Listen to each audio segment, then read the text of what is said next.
So hello guys, আজকে সকাল সকাল ঘুম থেকে উঠে দেখি যে আমাদের সোনা আমার কাছে পাতে চাইতে চলে এলো। এরকম গরিবের মতন এলে তো দিতেই হবে, তাই হালকা করে গাছ থেকে পেরিয়ে দিতে হলো। খা।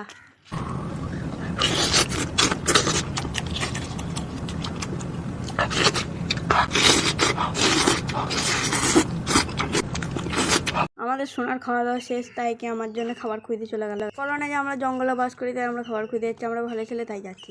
জঙ্গলে থাকার মতনই আদিবাসীদের মতন অনেক খোঁজাখুঁজির পর আমরা কিছু না পেতে এসে একটু কান্না করলাম। কিন্তু তখনই আমরা সোনার পেছনে এটা কি দেখতে পেলাম। আমরা তো তোমাদের মতন জঙ্গলে থাকি না, আর আমরা খাবারটার নামও জানি না, তাই হালকা করে খুলে দেখতে হবে।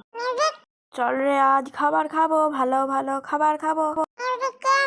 আহা হা, আমি পারি না আর পারি না, আমি কেন মরি না। আজরাইল কি চিনে না, তারপরে আমি আর জানি না।